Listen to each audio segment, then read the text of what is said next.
So, after some, I'll do some recaps. Then I'm going to say a couple of words about things that happen in mean field that do not in something that is local.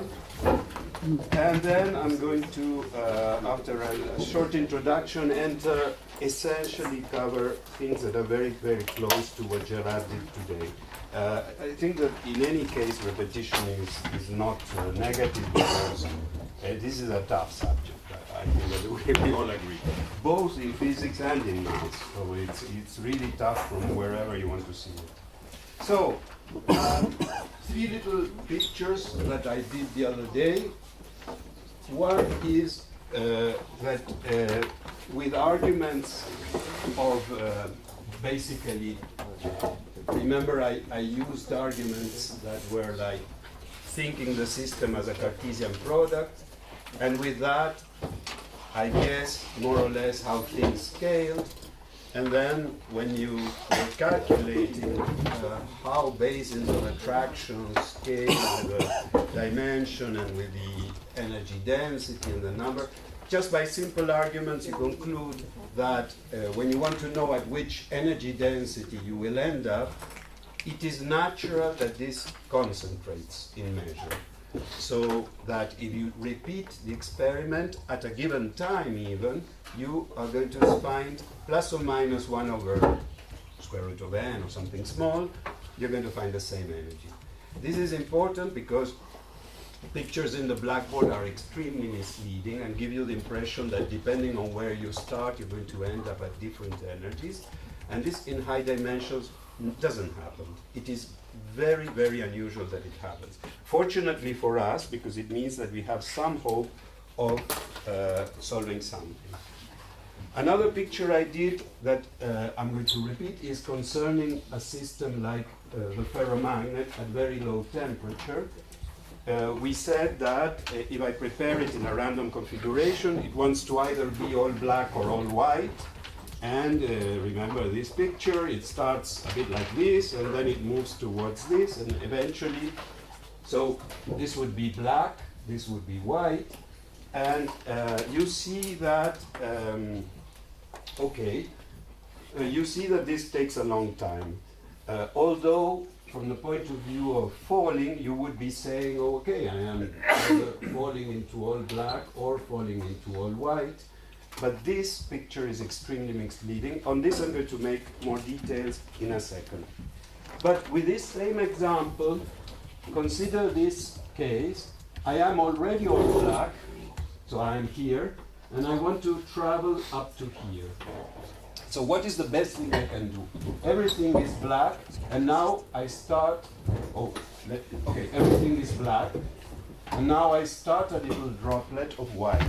This costs me the boundary, because white is happy with itself, black is happy with itself, and it's boundaries that cost. This is a ferromagnetic interaction. So I grow, I pay more, and what is the most expensive place? The most expensive place is when I finally cover 1/2. This costs me in energy, total energy, L to the d minus 1. It's a surface. Yeah? I'm paying a lot for this interface. And then I continue to go down, and the cost begins to be smaller, and I go to the other side. So the barrier between white and black is L to the d minus 1. Now consider this same ferromagnet. This is essentially the same up to the critical temperature. This is the phase that doesn't have ferromagnetic order, and this is the energy density. So a ferromagnet, okay, here you're all completely white or completely black, but when you are at a given temperature, let's say 1/3 of the critical temperature, it's not radically different. You are essentially all white with some black specks, which are the thermal fluctuations, or you're essentially all white with some white specks. But this gives you an energy, however, because these white specks in the black are extensively many, the energy here compared to the energy of the ground state is small, but is the energy you have, the total energy, is of order n, it's L to the d. Yeah, because these spins that are not following the majority, they flip out of the majority, they come back to the majority, so you have black with little white here and there. This has a lot of energy, well, a little bit, but order L to the d. So what is happening? We have, when we are at this temperature where everything is completely the same, and this picture actually was done at finite temperature, you have a situation where the energy you have on one side is order n, you have a barrier that is order smaller, so it's infinitely low, and you do not pass to the other side. So it's exactly as if you were in a satellite and flying over Italy, and you wouldn't be able with this satellite to enter France because of the Alps. It's a very low barrier, infinitely low compared to the energy you have, that is, however, stopping you from going from here to here. Is this clear? And why is this? Well, because you're black, and you have these white specks here and there. If they were clever and they would get together, you would have more than enough energy to produce this barrier. The problem is that they are not clever. They are doing each one its own thing, and somehow you cannot herd all your energy in the direction you would want. Or let me put it in another way. If I go at constant energy now, my energy surface looks like this. So I can move here, I can pass to the other side. I do have energy to move to the other side, but the problem is that the number of configurations that allow me to pass, there are very few. So a system that is doing dynamics at constant energy actually will take it very, very long to hit this little hole. Now, you would ask, how can this be? Well, remember that this is a surface in d dimensions. So here, if this is wider, it's wider by some quantity to the d, because the Jacobian of a sphere is d. And here it's a narrower thing, but also to the d. But this is the dimension, sorry, it's n, it's the number of degrees of freedom. So you just have to have something a little bit smaller in linear size, but because of n, it blows up and it becomes a volume that is negligible. So this is what is called an entropic barrier. And you have to think that the essential thing that you have in life is entropic barriers. Of course, you have energetic barriers, the ones that don't allow you to do this, but the name of the game here is basically entropy. And this is something that pictures like this cannot capture because they are one-dimensional, and in one dimension the entropy doesn't play a role. For example, when you are thinking of biological evolution, you are in the sea and you want to get out. So somehow you have to develop, I don't know, legs, and you have to develop a skin that will allow you to live in the sun, and you have to develop some temperature regulation. There are so many things, and then you have to lose other things that are not useful when you're in land and you're not in Earth. So it's a many-dimensional thing, and the hard thing to evolve is not to develop one thing that is successful. It's the fact that it's a combination of good and bad things that have to be taken in the same order. It's no good that you develop gills and you have feathers under the water, because they may be cumbersome. So this is a bit the same situation. Okay, so these are drawings that you have to take with care. I think that Gerard has insisted on this, but there is this is never said enough. So now there was a question just now to Gerard. It was about how come it doesn't fall, or it takes a long time to fall, something. So let me give you a picture. So imagine you have a basin of attraction. You are having a gradient descent, and a dynamics with gradient descent that wants to go to this minimum. Basin of attraction, by definition, is a set of points that takes you there. If I'm outside, by definition, I'm going somewhere else, or to several other places. So if I'm standing on the basin of attraction, I'm completely undecided as to should I go there or should I go there. By definition of boundary of basin of attraction, okay? Now comes the other element, which is, yes, but I know that a set in large dimensions, this is phase space, a set in large dimensions is only exclusively made of the crust. If I have a sphere, so I know that the volume is the integral of r to the d minus 1, the unitary sphere, times dr. You agree, this is the Jacobian. But this is a function that if d is large, sorry, I'm going to use n so that it's clear that it's a number of degrees of freedom. This is a function that explodes. So where are all the points? This is exactly what Gerard refers to when he talks about equator. Now here I am using all the volume. Everything, almost everything, is 1 over square root of n from the boundary. This is typical of high dimensional. So I like to say that if you're eating an egg in n dimensions, it is pure white. So okay. So now you know this, and now, okay, fine. So it means that I am very undecided as to whether I have to go to this minimum or this. And if I am undecided, actually, typically, if I throw a point at random, I would be at, let's say, 1 over square root of n of that boundary. No, that's the estimate for large dimensions. Okay, so I am undecided. So already this tells me I would be completely undecided if this would be 0. I am very undecided if it is 1 over square root of n. Okay, but now consider the boundary. Now, the boundary is itself, if I started life on the boundary, I would evolve on the boundary because it's the boundary. So I will never leave it until, and when does it stop? Well, moment's thought tells you that I go until I meet a minimum along the boundary. And this is a saddle point of index 1. So I have a saddle of index 1 to which I am going. Okay, but now the boundary is also high dimensional. It's n minus 1 dimensional. So even getting to this saddle, after which I would like to do this, even getting to this saddle is going to take a long time for exactly the same argument. Even the boundary is a picture like this one again. But then you should be. Then I should. Then you should be on the boundary within this boundary.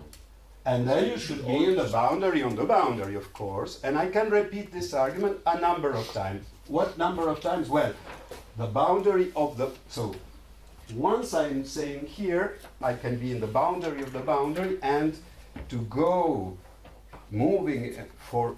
Sorry, so this is itself a basin of attraction on the boundary of this saddle of index 1. And then when you start talking of boundaries, you're still high dimensional. So, of course, I cannot repeat this argument many n times because I will end up with only one dimension, and that's not high dimensional.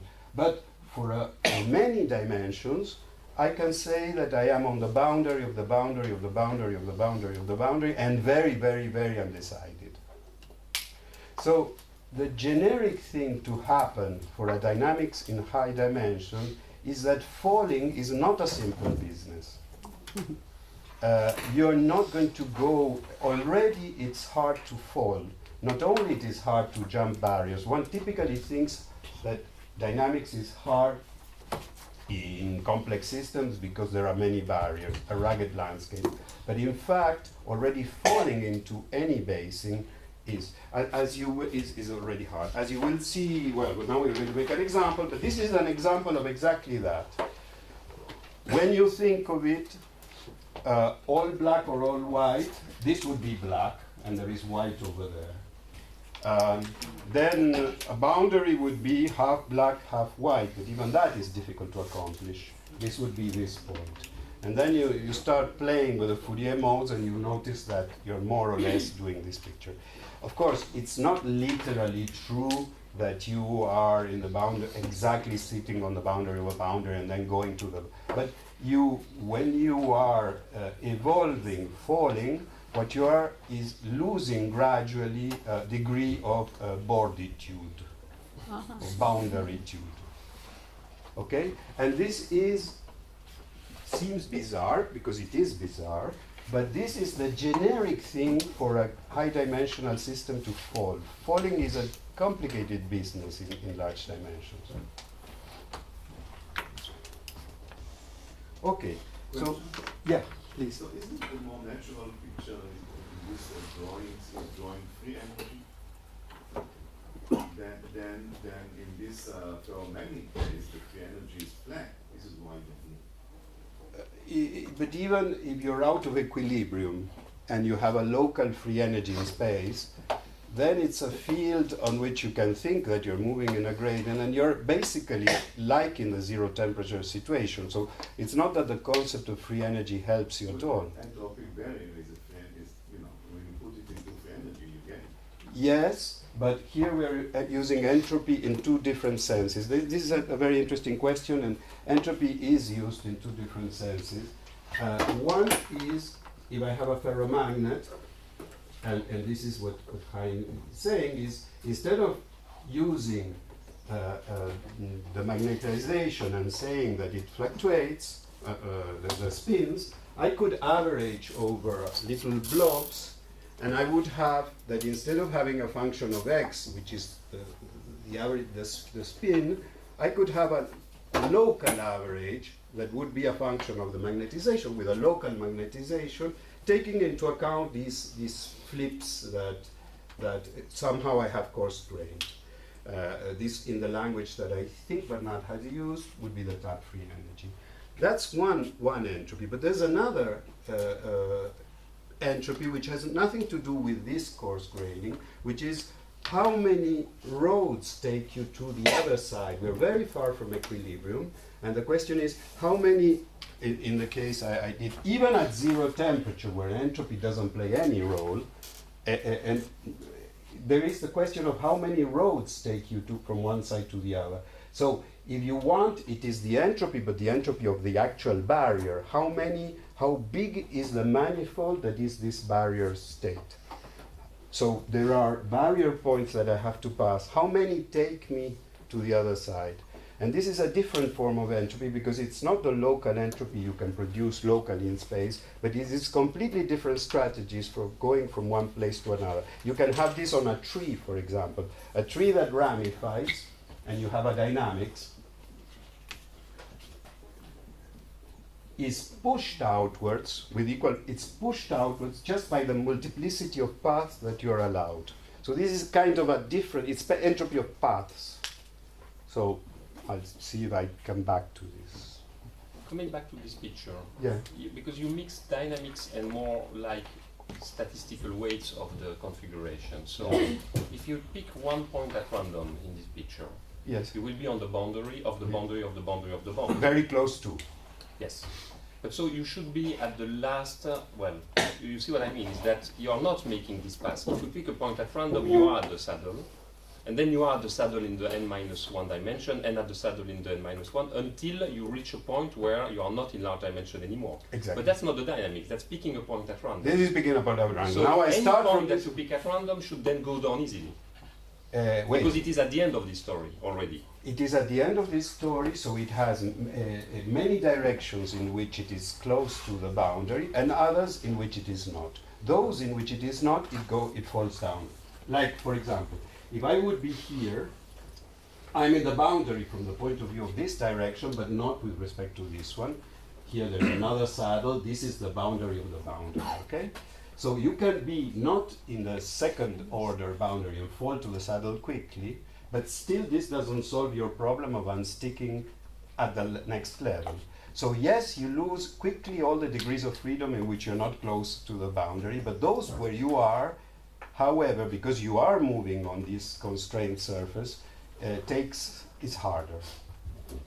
This is not, it's just a picture so that you bear in mind that falling is a tricky business. That's the only thing I want to say. And not because you have kinetic energy that takes you for a ride, but because just by simple dimensional arguments. The number of directions you fall easily into is the remaining that is like not large n, right? Yeah. So it's like there's Yeah. a very large number of where you don't fall easily. Yes. And, Yes. And in fact, you can make an analysis of most problems like domain growth. Of course, barriers also exist, but this is even when you don't have barriers. Yes? It seems like you're saying that this is an issue independent of the landscape. Sorry? It seems like you're saying that this is an issue independent of the landscape. But Well, you need to have basins of attraction. No? I assumed from the outcome that you have some basins of if attraction. you take Ising away from criticality, the Ising model is going to relax to the ground state exponentially fast. Yeah, if you're in the high temperature phase, you have one basin of attraction, so you fall. You can write it in terms of free energy, as Chaim was saying, and you go directly. But if you have two, you don't fall. This is why in neural networks, when you want to recall something, you present a pattern that is close to what you, because you want to unstick from the boundary precisely. Well, but in an easy ferromagnet, wherever I start, a gradient descent algorithm takes me to the Sure, but it takes painfully long. painfully long. Yes, an easing ferromagnet, you start from a random configuration, and this happens.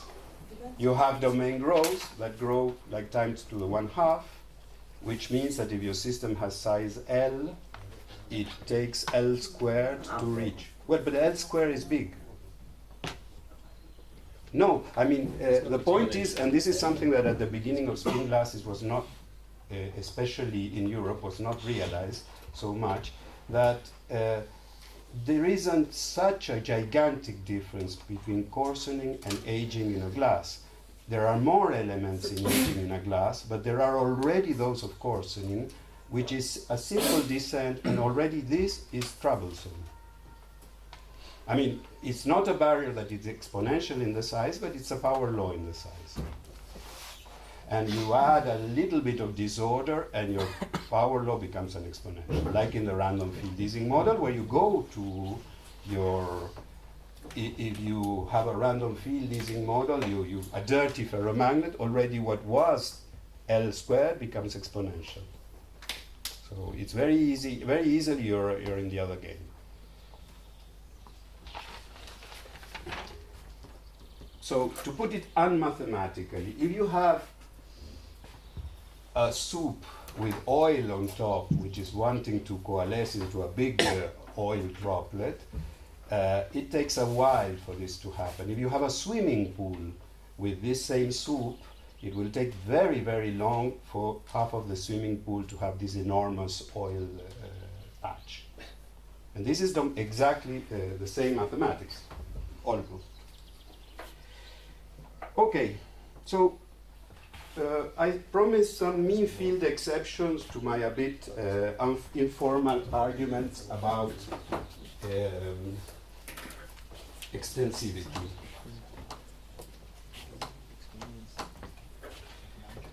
So I said that, remember that if I had a big system with disorder but local, like Edwards Anderson, can I? So if I have a big system like Edward Anderson, which has random interactions, we said that we expected the free energy, this is the argument they taught us at university, could be broken into pieces because we expect, because of the short range interaction, so this is near neighbors, that you pay relatively little, and by arguing as in Cartesian product, you concluded that the probability of the free energy when you change the couplings was something like e to the n, some function of f over n. Sorry, yes. So this is just the normal large deviation function.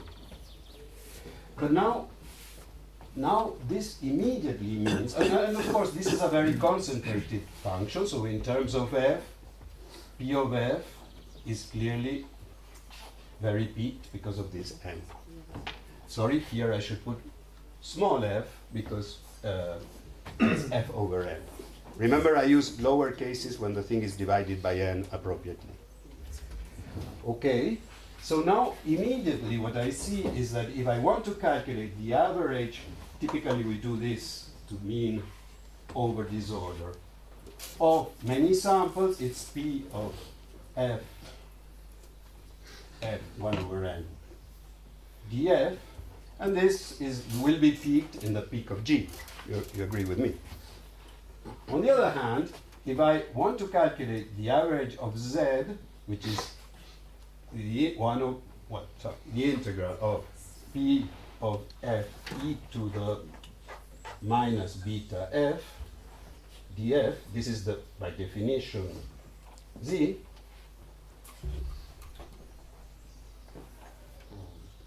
This is z, no? It's clear that this is something of order n. This has a g of order n.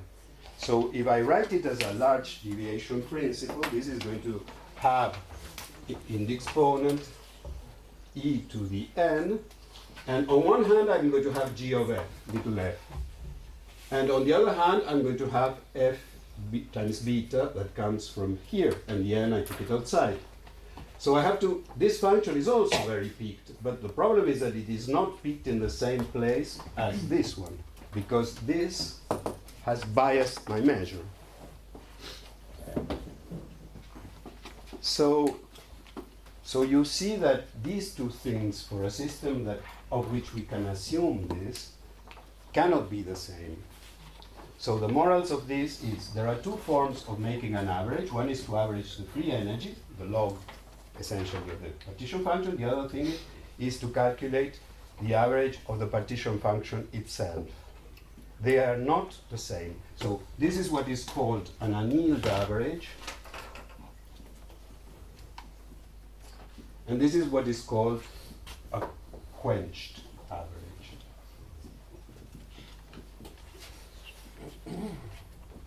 I don't know who, in the context of the average of a log is not the average of the thing.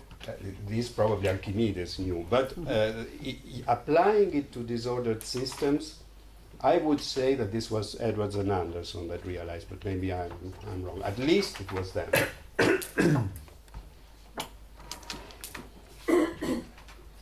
Okay, so the problem is, as you know, and I think Marmezar gave you a bit of this, averaging a log is not nice. I mean, it requires a lot of technique. Averaging a partition function itself is much easier. So as usually in life, the correct thing is the hardest to do. Okay. And so I feel tempted, but maybe not today. Now it happens that in Sherrington-Kirkpatrick, in all the mean field models we know, the typical was the p-spin, the spherical p-spin, which I'm going to do now, in the high temperature phase, quenched and annealed coincide. And you will find many systems whose high temperature, it's very common and we accept it without complaining. The annealed calculation, so taking averages over the partition function, give you the same result as the quenched. But I have just made an argument that seems a bit unbeatable, that a local system, a system with local interactions, you cannot have that annealed coincides with quenched. So already this is a mean field pathology, and it comes from the fact that the system is fully connected, and this kind of argument for that doesn't work. But in any case, that annealed coincides with quench, even at high temperatures, is the exception and not the rule. But we are so accustomed in spin glasses. For example, when you calculate the number of the calculations to which Gerard was alluding, if you calculate the number of metastable states of a spin glass, you do an annealed calculation. It is perfectly correct. but it's not going to work for finite dimensions because annealed, for the reasons that I mentioned, cannot be just because the free energy follows an ordinary large deviation principle. Is it okay? This is why you were a bit forced to use replicas, and this is where the replica story starts.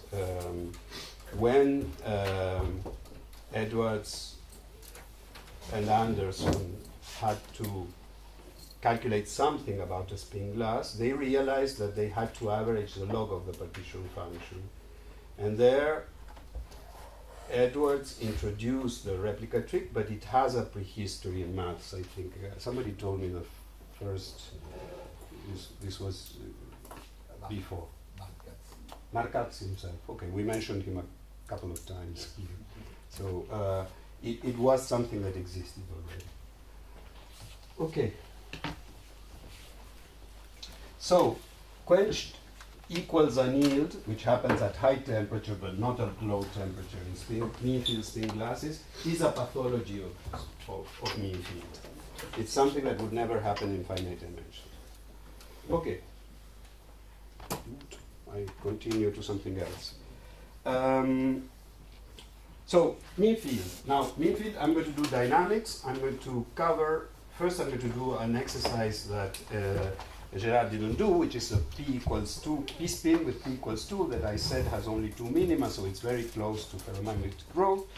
Then I'm going to motivate and explain again, basically retracing Gerard, what happens for general P. It might be that this I cannot finish today. But let me before that say something about the word mean field. The word, I think that Chaim gave you the naive, you gave the naive mean field, no? Okay. So related to that, there is a mean field 1.0, let's say, which is a ferromagnet, an ordinary ferromagnet, and even the naive mean field is, naive means 1.0. It's the sense of the word in which it was started by Curie and Weiss. But we will do it dynamically. So something like gradient descent. And this is a ferromagnet and it is mean field, so everybody interacts with everybody with a ferromagnetic interaction, pure ferromagnetic. So they want to be parallel. I'm missing a 1/n somewhere. Then you remember I want to impose, I'm not going to do it spherical this time. So to the energy, I'm going to add something that imposes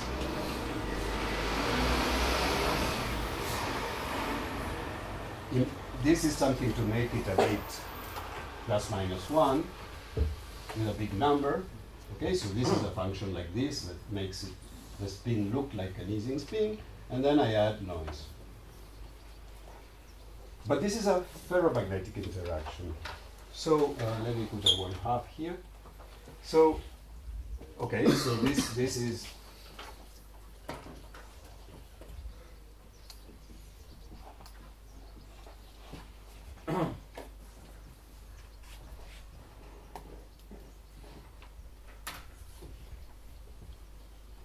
let me call this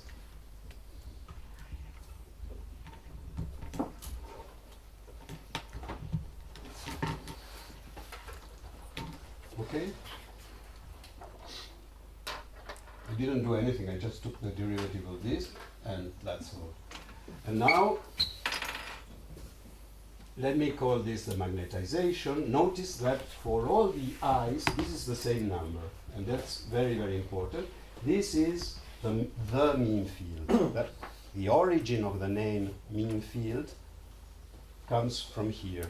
This is the mean of the S's, of the magnetization. So,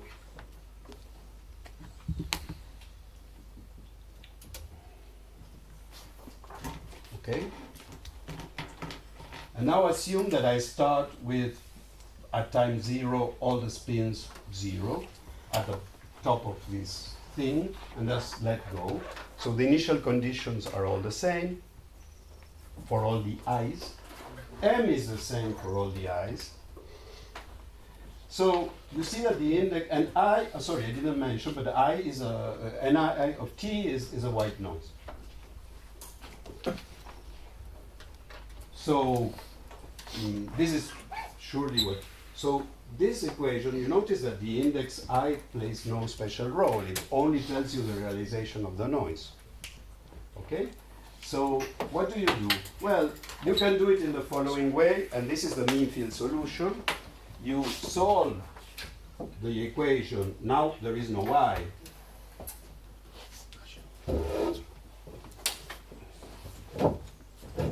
For one noise, you obtain a trajectory that depends on the noise. You take the average, you repeat this experiment mentally. In practice you don't do it this way, but this is a Gedanken thing. You repeat many times, so you find this, an average, and you notice that this gives you the same as m of t. This is what you want. So one spin talking to a mean field has a solution. Repeat, knowing what the field was, the mean field is. Repeat many times. Take the average of that single thing, and that should give you the mean field again. So the trick is that this should be iterative, so that you get to the point where one spin interacting with a good mean field has an average which is a good mean field. This is mean field 1.0. This is what people in field theory do when they have a field and they make many colors of it, and that's exactly what I guess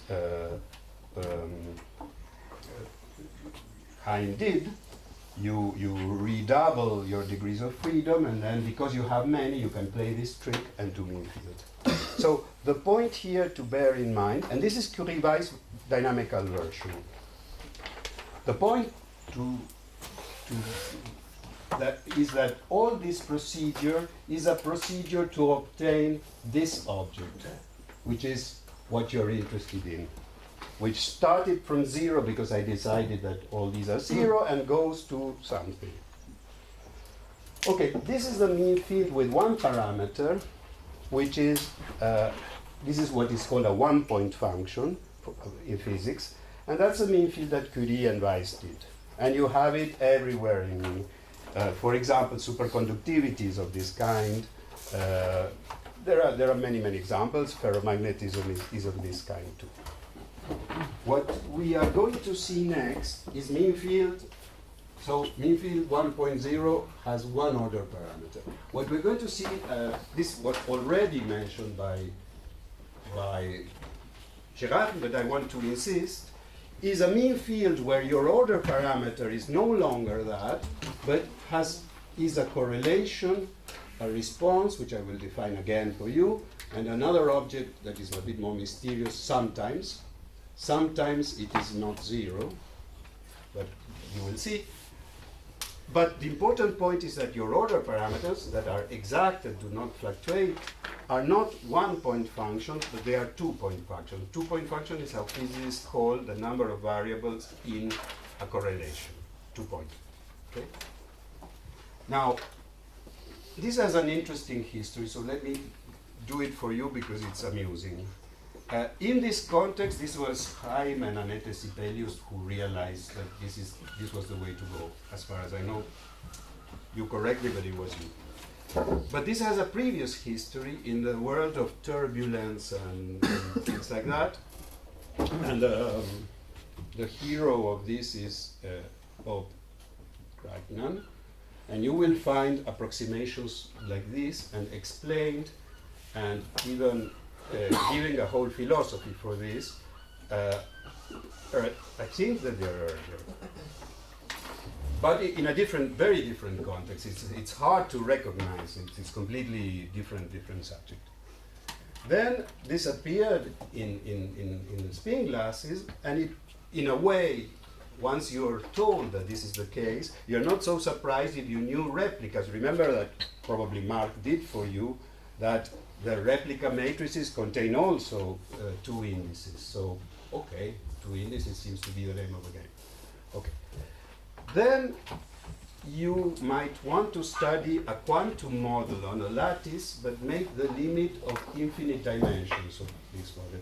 Quantum models on the lattice are extremely hard to simulate, almost impossible to simulate. And for example, the Hubbard model is supposed to be a candidate to explain high temperature superconductivity, but you cannot even do a simulation that will convince you, because you can only do 10 by 10, not even 2, but very, very, very small lattices. So, so the idea by a couple of groups was to try this in very large dimension, and you do the calculation in a spirit that is very close, and you get to a theory which is quantum, that has these order parameters with 2 times. Why time? Because quantum mechanics, you always have time, because you have to take a trace, and if you remember your quantum mechanics, those of you who are physicists, there is always a time involved. There's no way of getting rid of it. Okay. Then later, this is an extremely successful line in practical solid state theory in strongly correlated electrons. Then this appeared once again, and this is very fashionable these days. So people realized, Kitaev especially, realized that if you did a p-spin, just a p-spin, but instead of spins you used fermions, you got a model that obviously has all these 2-point function, and you have to use it. And the model has symptoms, and I'm going to mention a little bit, that you expect from black holes. Now, what does a p-spin have to do with a black hole?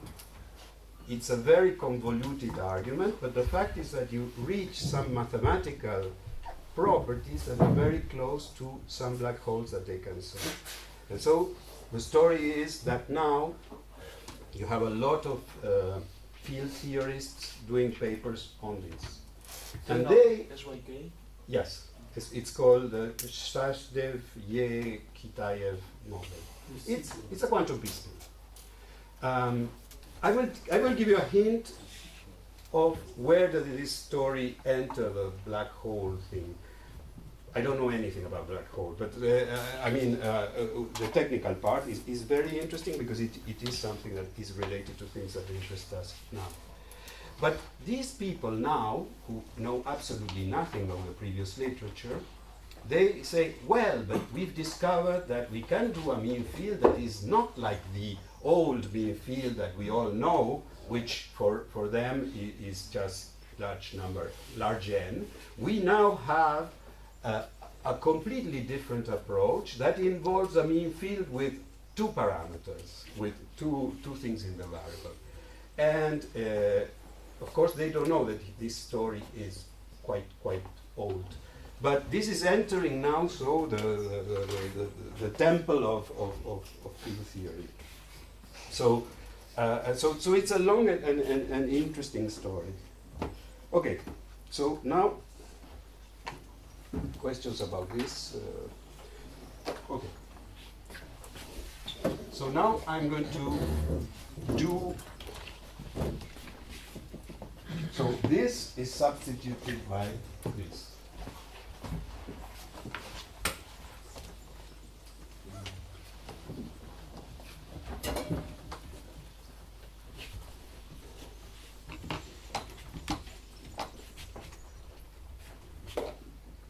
So let me go back to the 2-spin. So it's not really the thing, but I think that some things are better, it's better to go in 2 steps. This model has half of the story. So it doesn't have the full glory of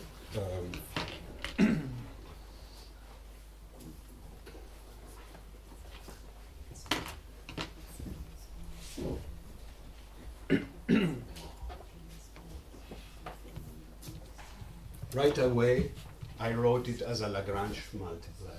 Okay, Z is a Lagrange multiplier that imposes the spherical constraint. Okay, I did it right away to save us a step. I may be getting a couple of signs wrong, but you will, because I am following 2-3 different things. Okay, so you have this model on the sphere, and I told you this was a rugby ball, this potential on the sphere. So it's not what it's a sphere, but not as decorated and as complex as Gerard was showing you. This is, yes? So the Z should be outside the bracket, right? The Lagrange one. Yes, absolutely. There is no beta there, right? Absolutely. No, the beta is optional. I decided to put it. Sorry, I've decided not to put it. Okay, it was optional. Okay, We don't agree. okay.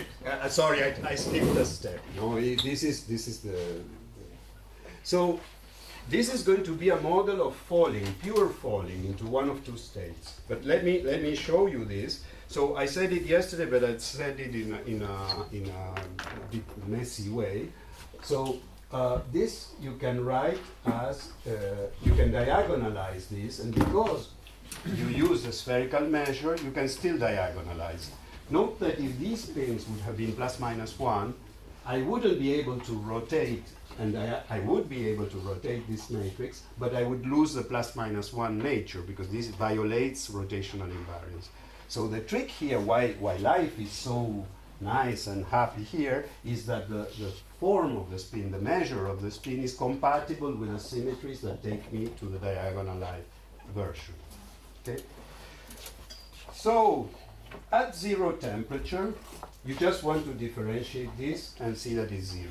We will go to the diagonal basis where I will have eigenvalues like this, and it's a semicircle law, and the equations are in the diagonal basis. The SI's go to S lambda, which its coordinates, and I get, you differentiate that, and you get this, sorry,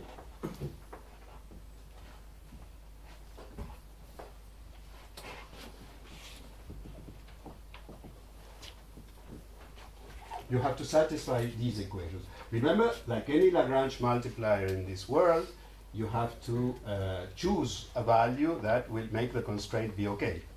Okay?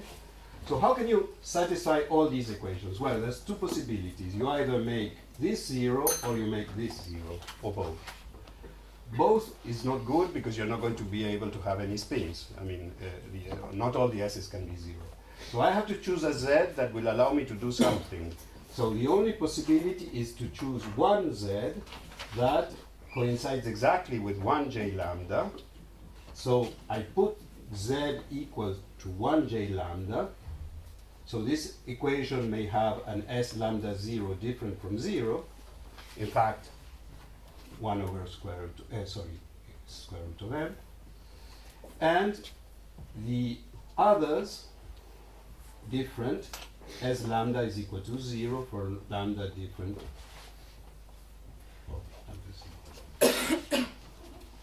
So this is correctly done, which I did in a murky way last time. The proof that the eigendirections of the matrix J are the saddles of your problem, and the minimum too. And now you know that the energy is 1/2 j lambda squared. J lambda. I just plugged in this square root of n, lambda 0 if you want, for that one. So I just substituted the diagonalized version here. And so what do we know? We know that we had a semicircle, because that's what we know about the j's. This is independent information. And for each eigenvalue, this gives us a different saddle point, and its energy, you can read it there. Okay? So the ground state is the lowest eigenvalue. And let's see if I can convince you without doing any calculation. I would like to convince you that the next eigenvalue is a saddle of index 1. So, okay, so put yourself in the two-dimensional space where you have in one direction the lowest eigenvalue and in the other eigenvector, and in the other direction the next one, this one.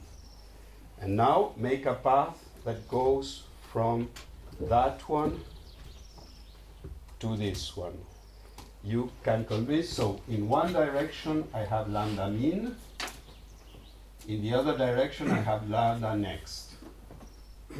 If I am completely on this one and I rotate on this two-dimensional slice of my n-dimensional sphere, I go downhill. And with any other, now any other that is higher, if I put myself in this one, I go downhill. So in other words, the first, this is a minimum, this is a saddle of index 1, the next one is a saddle of index 2, so you can, these energies, the energies of the eigenvalues give you the energies of the saddles, and they are ordered, and this is a minimum, this is a saddle of index 1, of course it's higher, and so on. Okay? And then, just by integrating the fact that a semicircle folds like a square root, you get the fact that I mentioned the other day, that the barrier, the total barrier energy, which is the distance between the two lowest eigenvalues, this goes like n to the 1/3.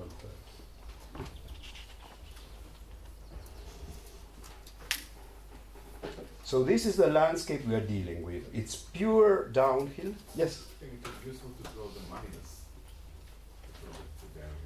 Yes. The two-dimensional flow. No, the two-dimensional flow. Oh, that they are negative. Ah, you want me to, yes, sorry. You would like, yes, it is. It is useful. It is very useful. So this is a complication that we can face. If I do minus lambda mean, of course it's the same because I send, Not minus lambda, the direction. sorry, the direction, yes. The direction. This is not lambda mean, this is S lambda mean, and this is minus S lambda mean. And of course, if I climb and I fall, I have gone from up to down. Because I can, of course, always S in minus S takes me from black to white in the language of the... So, for each one of these, indeed, you have two, because you can put S concentrated on that direction or minus that, and both work because it's quadratic. Is it clear? So this is why this saddle is the one that takes you from plus to minus minimum, passing by this first eigenvalue. So if you want to, in this rugby ball, go from the one of the two global minima to the other global minima, you take the line that takes you through the first next eigenvalue and go down, and this costs you n to the 1/3.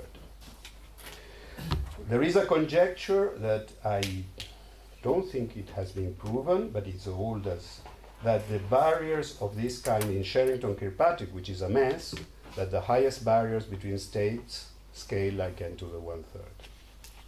And for you who are interested in optimization, that means that Sherrington-Kirkpatrick is not all that hard as a problem, because you can go, if you want the optimum, it's hard, but if you are content yourself with a good density of energy, your barriers are not really high, they are subextensive.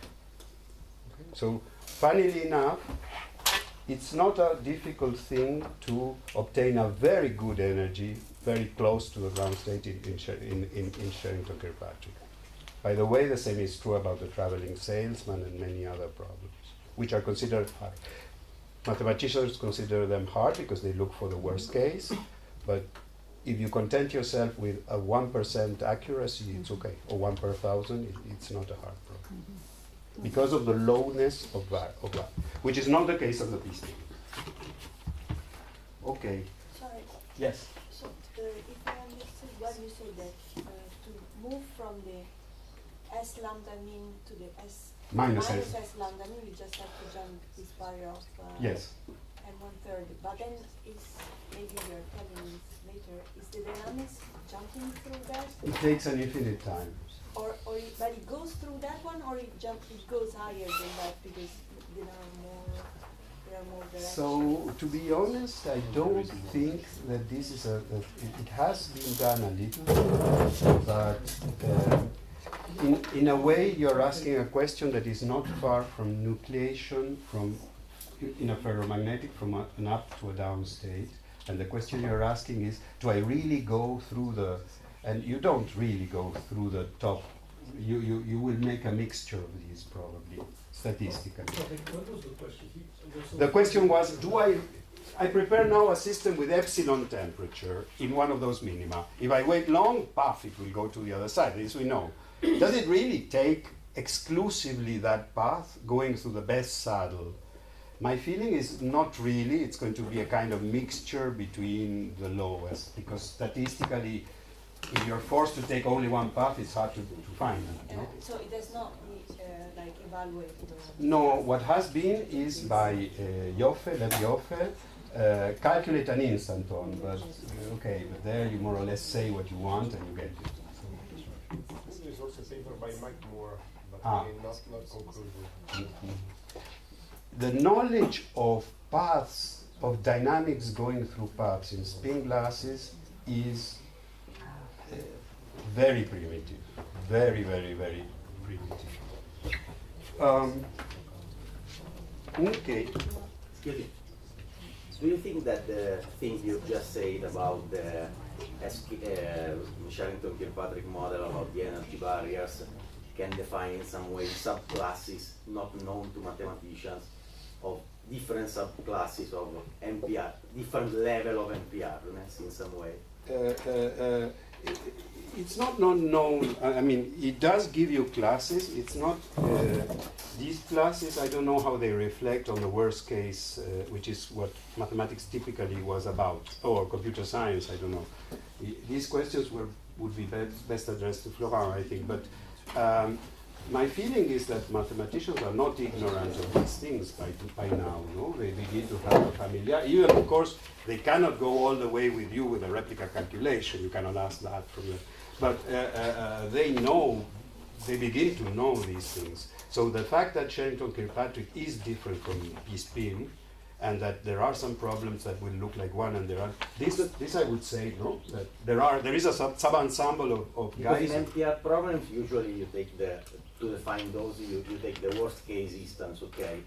But then I think, if I tell you that there is an NPR problem and 99.9% of the instances are easily solvable, it's much more than an NPR problem where 99.9% of the instances. It's a cultural problem. I think that yes, yes, please.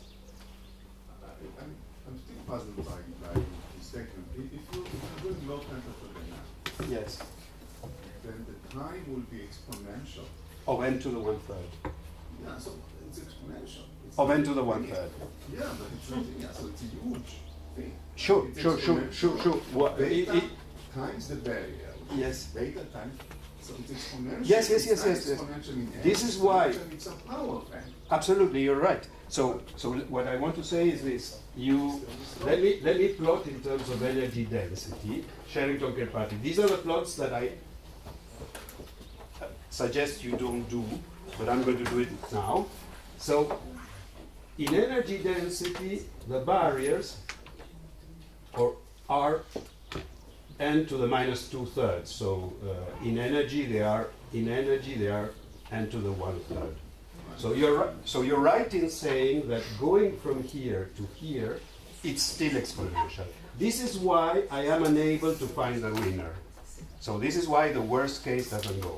However, if I content myself to 0.001 accuracy, but in the energy density, because I don't have any barrier that is of order n, they are smaller, I get as close as I want in energy density, in Sherrington-Kirkpatrick, in Edward-Anderson too.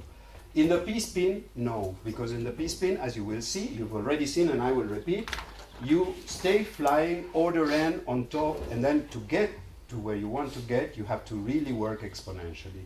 In Spherical-Kirkpatrick and in any finite dimensional model, that energy density asymptotically reaches its final thing. But that doesn't mean that you cross the barriers to go to the best place.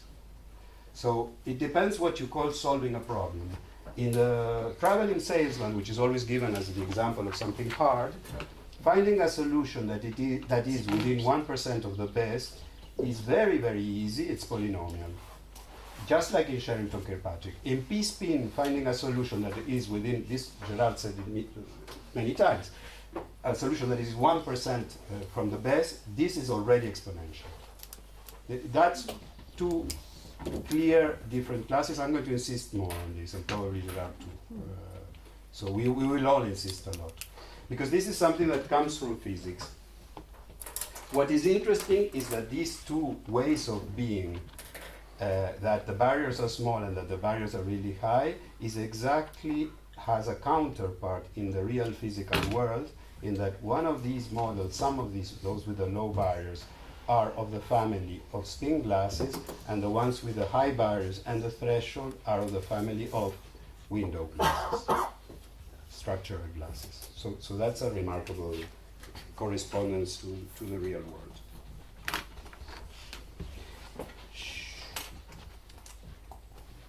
Okay. There are two possibilities. I could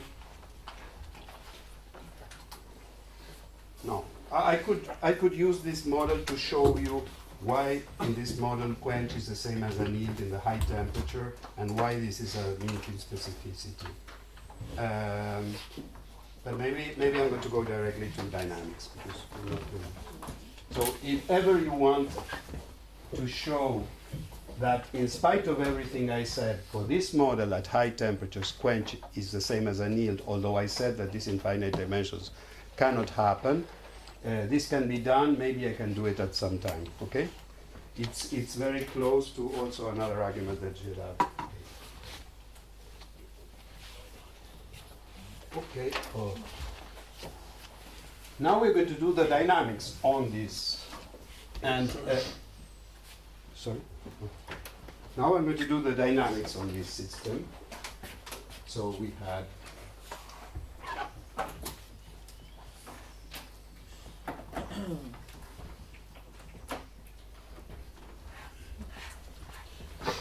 so the dynamics of this system has the beauty that it can be solved exactly with two methods. One is the method that is specific to this system, and it's very clear what you're doing, but unfortunately it's hardly generalizable. This is the one I'm going to use now. And then you can use another method, which is the one that Gerard was describing, and I will describe, that you can also apply for P-spin, etc. But it's nice as a warming up to work with this one. So what is the problem? You do the dynamical equations, so you have a gradient descent term, then a Lagrange multiplier, which is now dependent on time, that fixes that at all times the constraint. I'm taking the derivative of this, the gradient of this. And then you add noise, white noise, and white noise means that the noise is a random variable.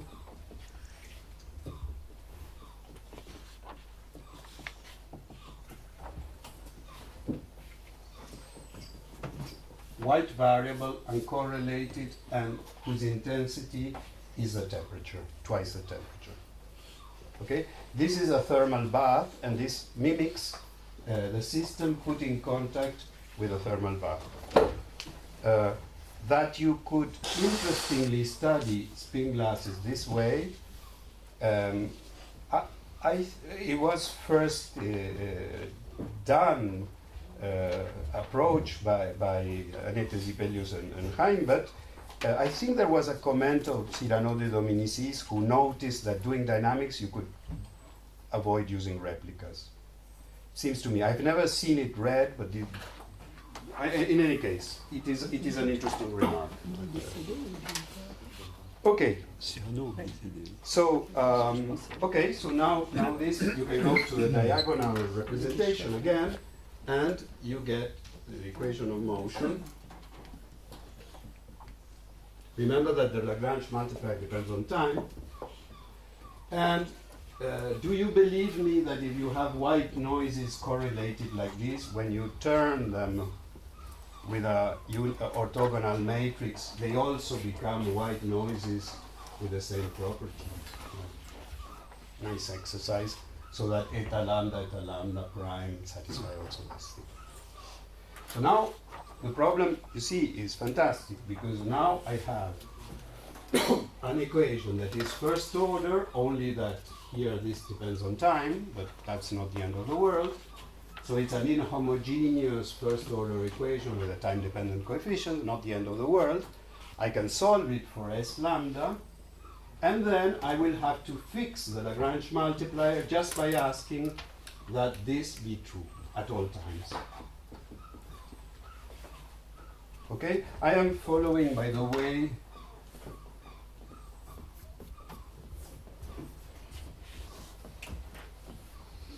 these guys.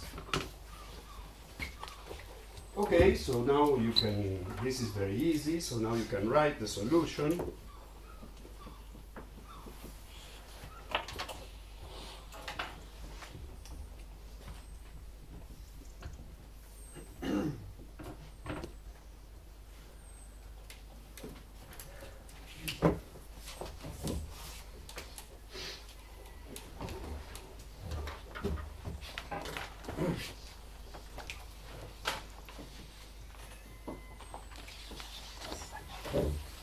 I would say that this is a kind of equation that you could even, I don't know why people don't do this and take a photo.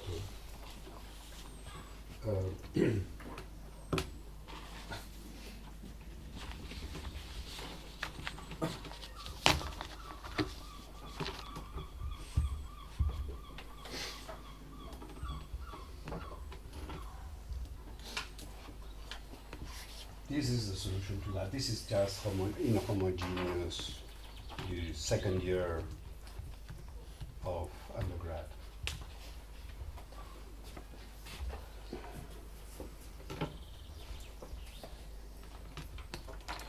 And from now onwards, I am going to define this object appears a lot.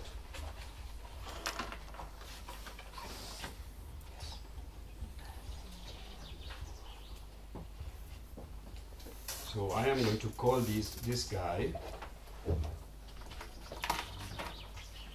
for future use.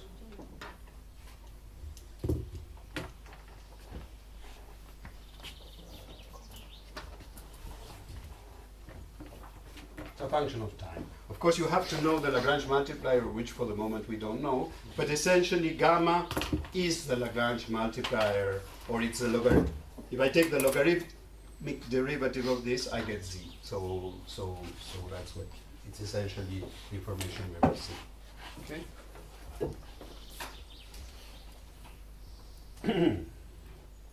So you see, the thing goes very well, because now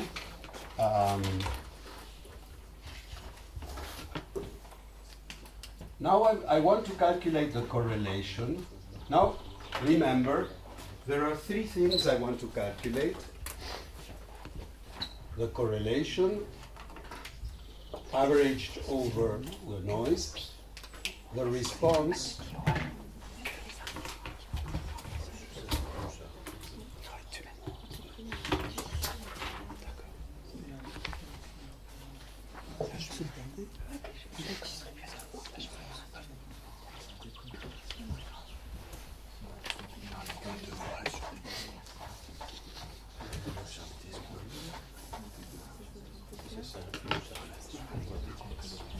and this thing here, this is new.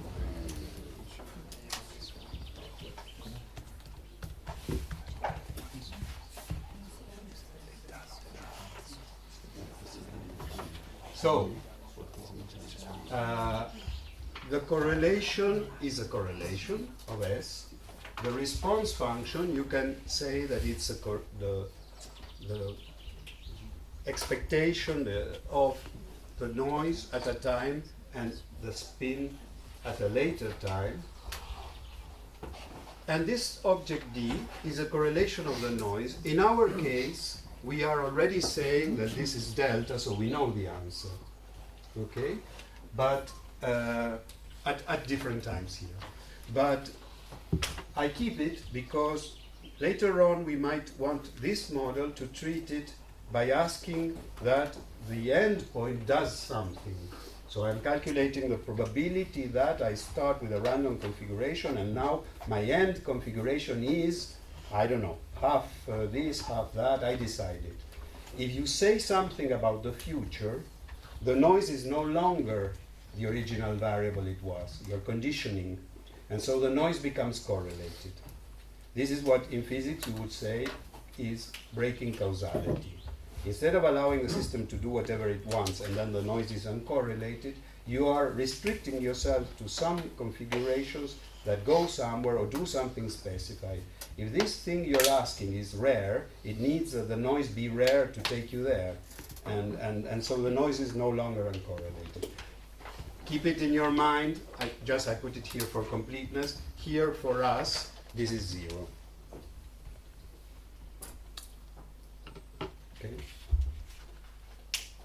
But keep it in mind because morally there are 3 parameters. Okay, that's what I want to calculate. So it's clear that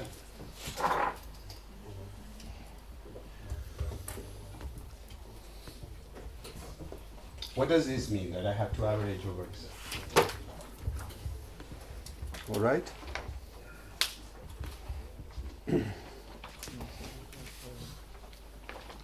So, okay, so now this is easy to do.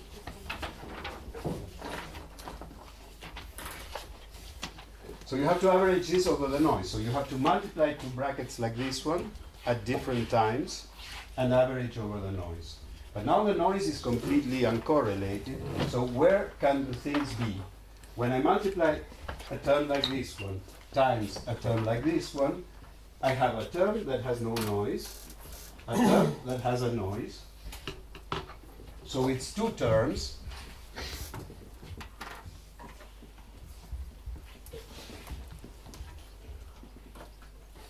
This is at t, this is at t prime. So this one will give me something when I average. This one, will give me nothing because it's going to be a number times something whose average is 0. This one will give me nothing, and this one will give me something, but it will also impose this delta function of the 2 noises. Okay? So if you do that, it is moderately painful, but not very painful. You get the following equation. For C.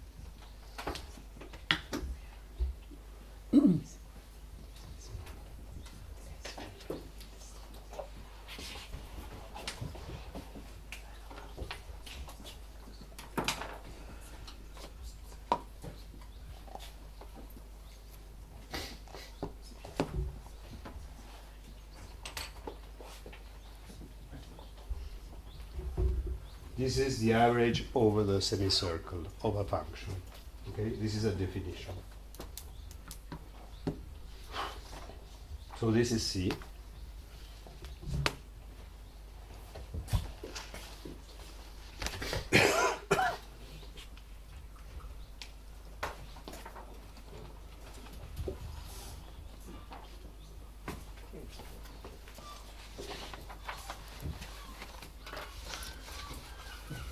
So So now you need, this you can do with Mathematica, or exponentials averaged over a semicircle give you Bessel functions everywhere. So this is the festival of Bessel functions, which I'll save you, but it can be done. Still, we don't know what gamma is. That's our only problem for the moment.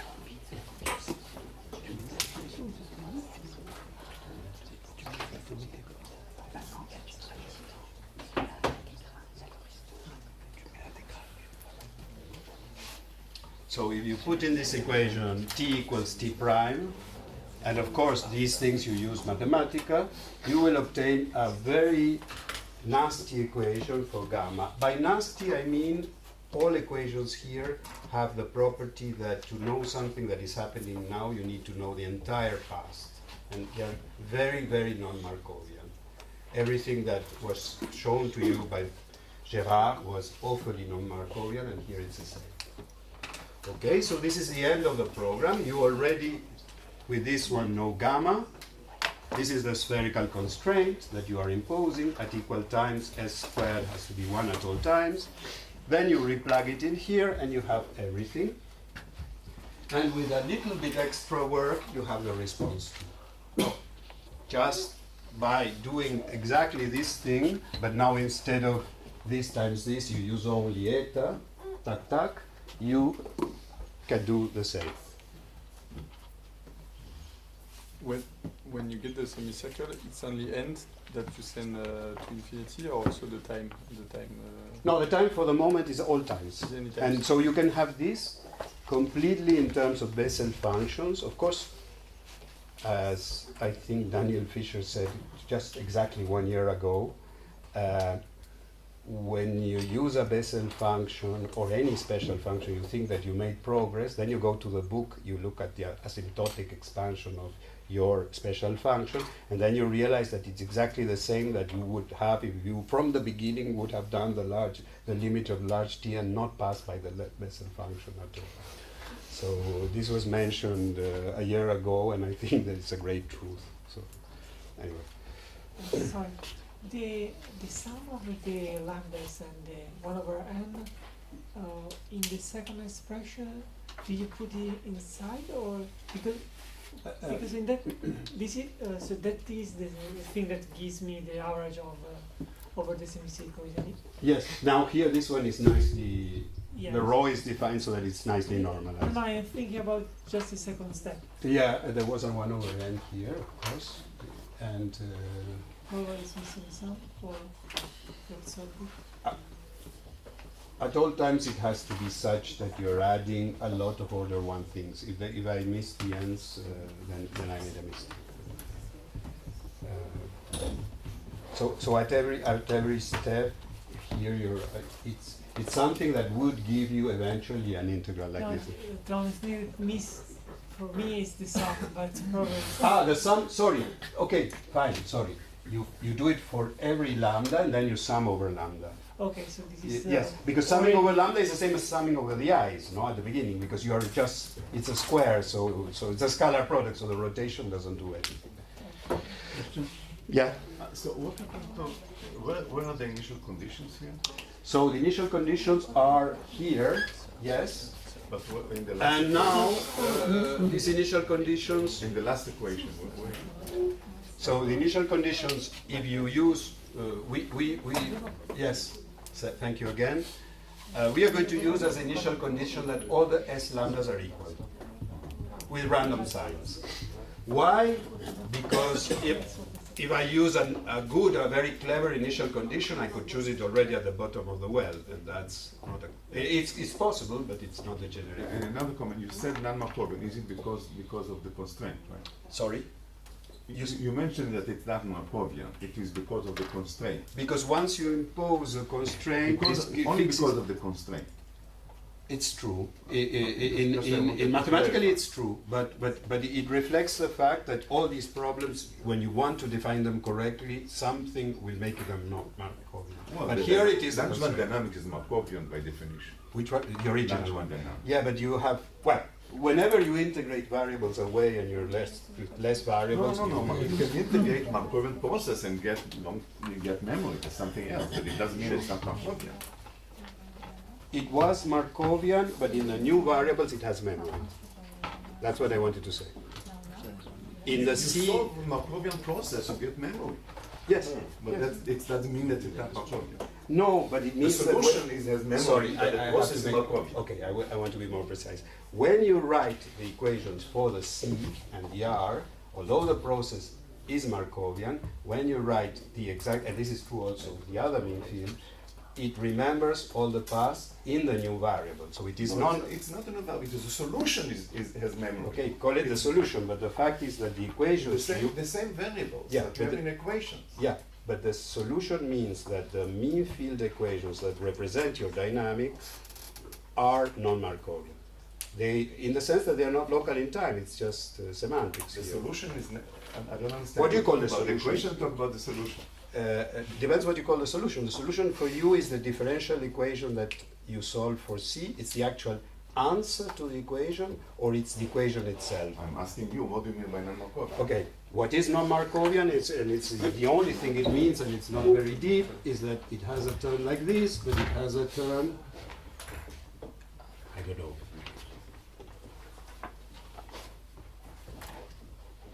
Just this, nothing deeper than this.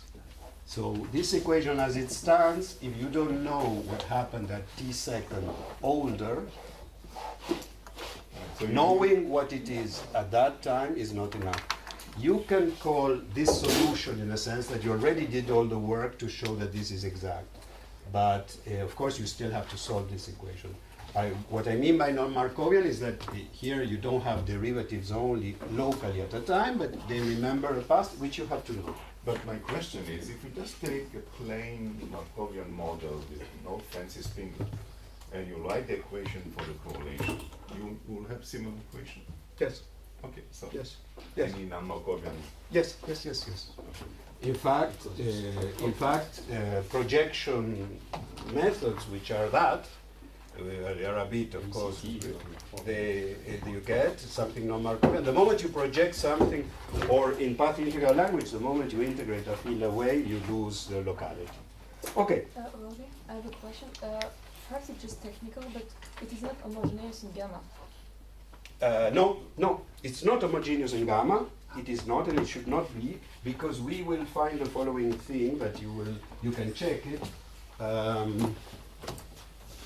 Okay, you can check it.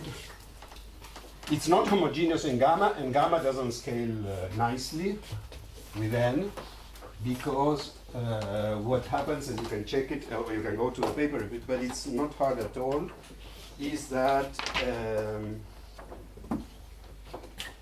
the energy is, let's say the energy density is,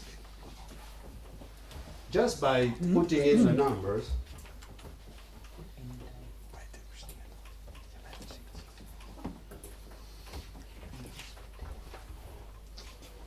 so you see that this is a nasty thing. The equation was not homogeneous. It's a very nasty equation. It's a Volterra equation of some type or other, but you can put it like that. The one that comes out for gamma is a nasty equation, but you can solve asymptotically, you can get results. It's called, I don't know, a Volterra something equation. But it's not a nice equation.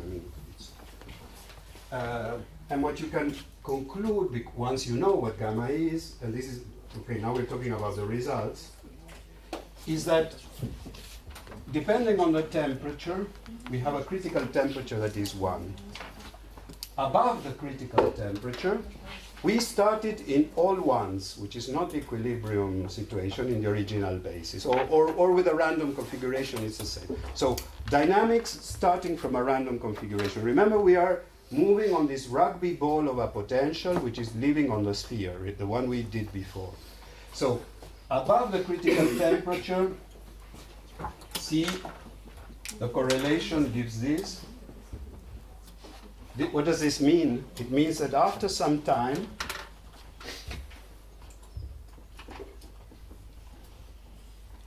for sufficiently long times, but after a certain time, this happens. So if I do T and T prime, sorry, I don't use the same notation as Gérard.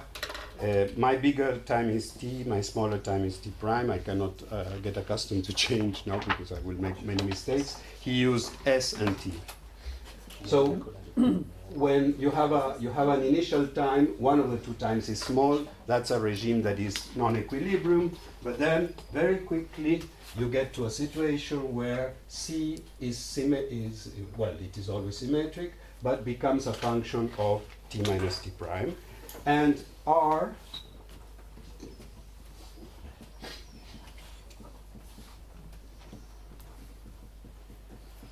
becomes this, and this is not a coincidence. This is called the fluctuation dissipation theorem. Forget it, this is not particularly relevant to this course, but it's a symptom of equilibrium. So within this region, where you have avoided the initial times, wherever you start from, you get to something like that, and the system, we are in the high temperature phase, approaches equilibrium. So why approaches equilibrium? Because after times are bigger than these initial small times, everything depends on the time difference, which is important that this is equilibrium. No, because if I make two measurements of a system, if I measure this after an hour and after an hour and 2 minutes, and I don't get the same result if I measure it after a day and a day plus 2 minutes, it means that something is happening to the system on the way. That's out of equilibrium. When you are in equilibrium, all measurements can only depend on time differences. It's more than equilibrium, this is stationarity. That's the definition of stationarity. This is a bit more subtle. It has to do with thermal equilibration. It's a fluctuation dissipation theorem. Okay, so this is fine. Now what happens at low temperature? So at low temperature we get a picture that is completely different. We start with random S's, and so we have T larger than T prime. First thing that happens is that at times that are close to one another, you get essentially this kind of scaling. So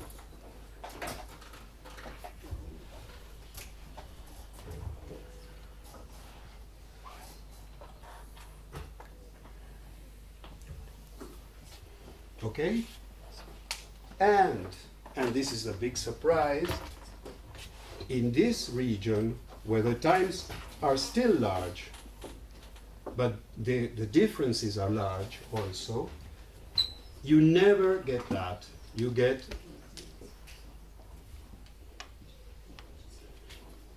something like this, a function of T prime divided by T. This was mentioned by Gérard, and for R, you get something that in fact is not going to respect this, and in fact in this model tends to 0 with the time. So, but the important thing that you have to bear in mind is that however long the times are, if I follow a line T prime half of T, I always get the same value. So at no times, however long, can the system be considered to be in equilibrium. in this short time regime. Yes. We are, yes, we are in the large n regime. I should have mentioned it. N has gone to infinity from the outset. Just after, at the end, when we were calculating. When I use rho for the density of levels, implicitly I use the fact that it's a continuum, and there is where I, instead of a lot of spike of deltas, I have used the fact that n is large. So this is a model where we see several things. And another thing we see is that the energy goes like, if I didn't write it before,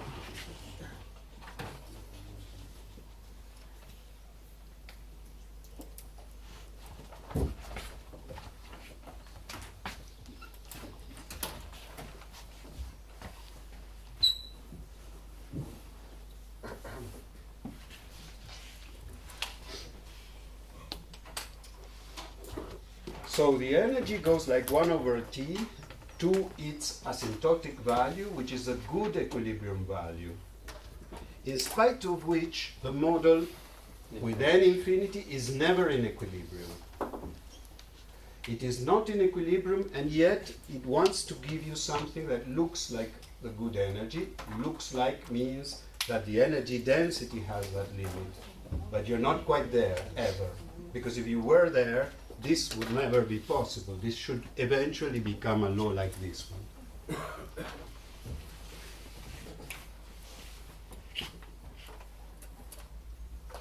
So here, something rather similar happens with Sherrington-Kirkpatrick. If you do it, the energy density goes like some law that we don't know yet to the asymptotic value, but the system never quite equilibrates.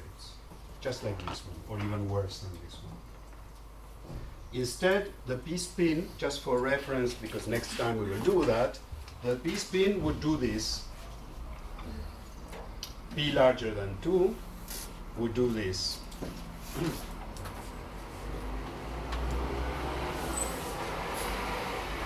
Something over t, something over t to a power, which we don't know. But this value of energy density is larger than the energy density of equilibrium. This is for the p-spin. For this model, no. Okay? But there are problems, and this is very subtle, that are very complex, like Sherrington-Kirkpatrick, if you really want the best state, but have this property too, that asymptotically your energy density goes to. Also the traveling salesman belongs to that kind. So for a physicist, a traveling salesman wouldn't be so complex after all, although finding the best solution might be very hard. Okay, and with this I'm practically done. One thing I didn't mention and is important is that in these models, the way I did it, R of tt prime is 0 if t prime is smaller than t. Why? Because it is an expectation of a noise with a spin, but the noise is happening after that you measure the spin. And of course, in a system with causality, what the noise was after you measure is irrelevant, so there can be no correlation, so it's 0. So this is causality. So causality is respected unless we say something that explicitly breaks it. But sorry, if t prime is large. Causality is respected, of course, that would be very serious, but we never equilibrate. So the system never, in the physicist language, is the system never equilibrates. In any case, it means that the system, worse than that, never becomes stationary. Remark one thing, and this is very important. If you, this is called aging, the fact that the correlation between 1 hour and 2 hours and between 1 year and 2 years is the same, and between a century and 2 centuries. So even at very long times, the system hasn't managed to equilibrate. However, it is not a scenario like this one, where I go plonk here and then spend the rest of my life here. This is also non-equilibrium, no? I fell into a metastable state and spend my life there. For example, a typical case is diamond and graphite. Graphite is the ground state, diamond is a metastable state. However, if you measure diamond today and in a year, hopefully you measure the same thing, because you're just moving in a basin. That's very low dimension, although, of course, diamond has many degrees of freedom, but it is a low dimensional kind. Here, no, because here there is never a point where you say, good, I'm in a metastable state. Apart from the fact of not finding the best one, I will spend my life here and I will believe, like diamond, that nothing is happening to me. Here, at all times, something is happening that reminds you that you're still out of equilibrium, but still moving. So Yes? So if you're stuck in a basin minimum, you also have fluctuation, dissipation, and relation? Yes, yes. For example, of course, diamond satisfies fluctuation dissipation. If you mix hydrogen and oxygen and you close the windows so there's no light, they won't explode spontaneously. And it's a gas that is perfectly decent and it's completely metastable. So metastability is not the same as aging. Aging is a kind of metastability where you're not stuck even in any place. You're constantly moving. And if you want to picture an example of that, for the nth time, I will flash you the domain growth, which, as you see, is more like what's happening. So you're always out of equilibrium until, of course, you conquer everything, but you are moving all the time, ever more slowly. Of course, this is not... Can you show us again? No, because you want to take a photo.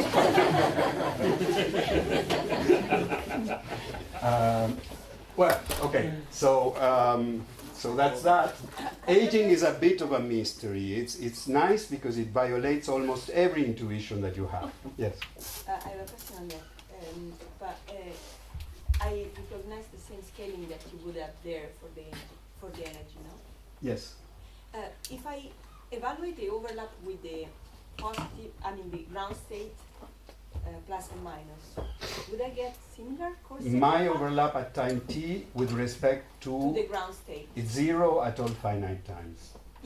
Globally, but locally. Okay. There are some measures, I'm not going to show the picture, but there are some measures where you can measure that locally you are becoming black and white, and this is a chi4 and all these things. But Okay. but we will but So you but see the but same- with a brutal 2-point correlation, you're not going to see it. Now, if you look at the fluctuations of C, they grow and they are chi4. But you would not see the pattern because there is no space. No, exactly. So the picture I show of domain growth is just to give you at least one case where you can see what's happening, but it's a very, very anti-intuitive thing. And with this, I let you go.